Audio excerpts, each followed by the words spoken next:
Add ಮಾಡೋದು. So ಈ ನಾಲೆಗಳ ಪಕ್ಕ ಇತ್ತು, ಅದಕ್ಕೆ ಸಂಚಾರಯುಕ್ತ ಅಂತ ಅಂದ್ಬಿಟ್ಟು ಒಂದು 300 ಕಿಲೋಮೀಟರ್ ಐಡೆಂಟಿಫೈ ಮಾಡಿದೆ. ಪಾಪ I should thank the military people. ಅವರು ಒಂದಷ್ಟು ಜಾಗ ಬಿಟ್ಕೊಟ್ಟಿದ್ದಾರೆ.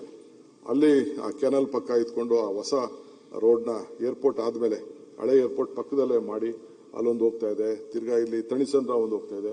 ರಾಜರಾಜೇಶ್ವರಿ ನಗರ ಕ್ಷೇತ್ರದಲ್ಲಿ ಒಂದು ಐಡೆಂಟಿಫೈ ಮಾಡಿದ್ದೀವಿ. ಹಿಂಗೆ ಒಟ್ಟು ಒಂದು 300 ಕಿಲೋಮೀಟರ್ ಮಾಡಿ ಅದಕ್ಕೊಂದು 3,000 ಕೋಟಿ ರೂಪಾಯಿ ಅಷ್ಟು ಪ್ಲಾನ್ ಹಾಕೊಂಡಿದ್ದೀವಿ ಹೊಸ ರೋಡ್ ಕ್ರಿಯೇಟ್ ಮಾಡೋಕ್ಕೆ. ಈಗ ಸದ್ಯಕ್ಕೆ ಒಂದು 300 ಕೋಟಿ ಮಾತ್ರ ಇಟ್ಟಿದ್ದೀವಿ. ಅದಕ್ಕೆ ದುಡ್ಡು ಕೊಡೋಕ್ಕಾಗಲ್ಲ, ಅಕ್ವಿಷನ್ ಮಾಡೋಕ್ಕಲ್ಲ, TDR ಕೊಡಬೇಕು. ಅವ್ರದ್ದೇನೋ ಲೆಕ್ಕಾಚಾರ ಇದೆ, ಅದಕ್ಕೆ ರಿಪ್ಲೈ ಬರ್ತೀನಿ. ಆಮೇಲೆ ಮೊನ್ನೆ ಹಿಂದೆ ಜಯನಗರ ಕಡೆ ಡಬಲ್ ಡೆಕ್ಕರ್ ಅಂತ ಮಾಡಿದ್ರು.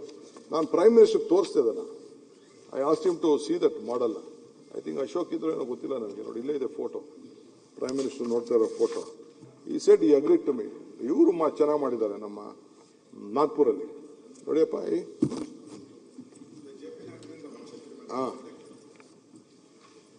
ತೋರಿಸಿ ಅದನ್ನ. ಈ ಅಗ್ರಿ ಟು ಇಟ್. ಸೊ ಅದನ್ನ ಮಾಡಬೇಕಂದ್ರೆ ಅದು ಬೆಂಗಳೂರು ಫುಲ್ ಮಾಡಿಬಿಡ್ಬೇಕಾಯ್ತು ನಮ್ಮ ಮೊದಲೇ.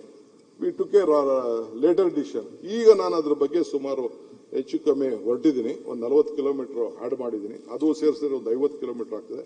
9,000 ಕೋಟಿ ಇದೆ. ಒಂದು ಟೆಕ್ನಿಕಲ್ ರಿಪೋರ್ಟ್ಗೋಸ್ಕರ ಕಾಯ್ತಾ ಇದ್ದಾರೆ ಅಷ್ಟೇ.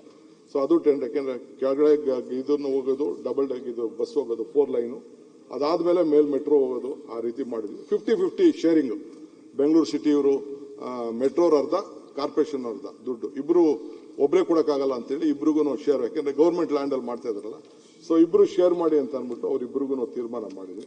ಸೊ ಹಿಂಗೆ ಬೆಂಗಳೂರು ನಗರನ ಒಂದು ವರ್ಲ್ಡ್ ಕ್ಲಾಸ್ ಸ್ಟ್ಯಾಂಡರ್ಡ್ಗೆ ತೆಗೆದುಕೊಂಡು ಹೋಗ್ಬೇಕು ಅಂತೇಳಿ ಪ್ಲಾನ್ ಮಾಡಿ ಅಪ್ಗ್ರೇಡ್ ಮಾಡಲಿಕ್ಕೆ ಈಗಾಗಲೇ ನಾವು ಬೇಕಾದಷ್ಟು ಕಾರ್ಯಕ್ರಮ ರೂಪಿಸಿ ಸುಮಾರು 1.5 ಲಕ್ಷ ಕೋಟಿ ರೂಪಾಯಿ ಅಷ್ಟು ಮೆಟ್ರೋ ಇರ್ಬೋದು, ಬೇರೆ ಬೇರೆ 350 ಕಿಲೋಮೀಟರ್ ಅಷ್ಟು ಮೆಟ್ರೋ ಒಟ್ಟು ಸೇರಿ ಇನ್ನೊಂದು ನೆಕ್ಸ್ಟ್ 2-3 ಇಯರ್ಸ್ಗೆ ಏರ್ಪೋರ್ಟ್ ವರೆಗೂ ನೋಡಿ ಆಗ್ತಾ ಇದೆ. ಸೊ ಹಂಗೆ ಪ್ರತಿಯೊಂದು ವಿಚಾರದಲ್ಲೂ ಕೂಡ ಇವತ್ತು ಮಾಡ್ಕೊಂಡು ನಾವು ಬಂದಿದ್ದೀವಿ ಅಧ್ಯಕ್ಷರೇ. ಸೊ ಹಂಗೆ ಇವತ್ತು ತಮಗೆ ಈಗಾಗಲೇ ಈ ನೀರಿನ ವಿಚಾರ ಬಂದ್ರೆ ಈಗ ಎಲ್ಲ MLAಗಳು ಬಂದಿದ್ರು ಬೆಂಗಳೂರಿಗೆ. ನೀರಿನ ವಿಚಾರ ಒಂದು ದೊಡ್ಡ ಸಮಸ್ಯೆ. ನಾನು ನಮ್ಮ ನೀರು ನಮ್ಮ ಹಕ್ಕು ಅಂತ ಹೋರಾಟ ಮಾಡಿದೆ. ಬ್ಯಾಂಗ್ಳೂರಿಗೆ ಈಗ ಬೇರೆ ಎಲ್ಲ ಪಕ್ಕದಲ್ಲಿ ನದಿಗಳಿದೆ, ಇಲ್ಲ ಸಮುದ್ರ ಇದೆ, ನಮ್ಮ ಬೆಂಗಳೂರಿಗಿಲ್ಲ. Bengaluru doesn't have any water. ನಮಗೆ ಕಾವೇರಿ ಬಿಟ್ಟರೆ ಬೇರೆ ಯಾವುದು ದಾರಿ ಇಲ್ಲ. ಈಗಪ್ಪ ಅಲ್ಲಿ ಚೆನ್ನೈಲಿ ಒಂದಿದೆ, ಅಲ್ಲೆಲ್ಲ ಬೇರೆ ಕಡೆ ಎಲ್ಲ ಸಮುದ್ರದ ನೀರಿದೆ, ಇಲ್ಲ ಅಂದ್ರೆ ದೊಡ್ಡ ದೊಡ್ಡ ನದಿಗಳಿರ್ತದೆ, ಇನ್ಕ್ಲೂಡಿಂಗ್ ಡೆಲ್ಲಿ. ಬೆಂಗಳೂರಿಗೆ ಅವಕಾಶ ಇಲ್ಲ. ನಾವು ಕಾವೇರಿನೇ ಇದು ಮಾಡಬೇಕು. ಸೊ 5th ಸ್ಟೇಜ್ ಅರ್ಧಕ್ಕಾಗಿ ನಿಂತೋಗಿತ್ತು. ನಾನು ಐ ಶುಡ್ ಥ್ಯಾಂಕ್ ಸೋಮಶೇಖರ್ ಅವರು, ಕೆಲವರೆಲ್ಲ ಸೇರಿ ಆ ಕ್ಷೇತ್ರದಲ್ಲಿ ಸ್ವಲ್ಪ ಪ್ರಾಬ್ಲಮ್ಸ್ ಇತ್ತು, ಅದನ್ನೆಲ್ಲ ಸಾರ್ಟ್ ಔಟ್ ಮಾಡಿಕೊಟ್ರು.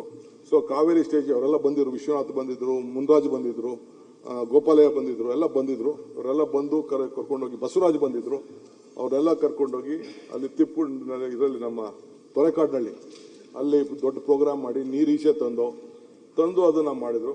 ಈಗ ಇದು ಕೂಡ ಎತ್ತಿನೊಳೆ ಪ್ರಾಜೆಕ್ಟ್ ಕೂಡ ಆಗ್ತಾ ಇದೆ. ಅದು ಕೂಡ ಮೊನ್ನೆ ಸ್ವಲ್ಪ ಫಾರೆಸ್ಟ್ ಪ್ರಾಬ್ಲಮ್ ಇತ್ತು, ಅದನ್ನು ಕೂಡ ಪರ್ಮಿಷನ್ ಕೊಟ್ಟಿದ್ದಾರೆ. ಅಲ್ಲೂ ಕೂಡ ಕೆಲಸನ ಪ್ರಾರಂಭ ಮಾಡಿಸ್ತಾ ಇದ್ದೀವಿ. ಸೊ ಬೆಂಗಳೂರು ನಗರಕ್ಕೆ ಈಗ 22,550 MLD ಕೆಪಾಸಿಟಿ ಇದೆ.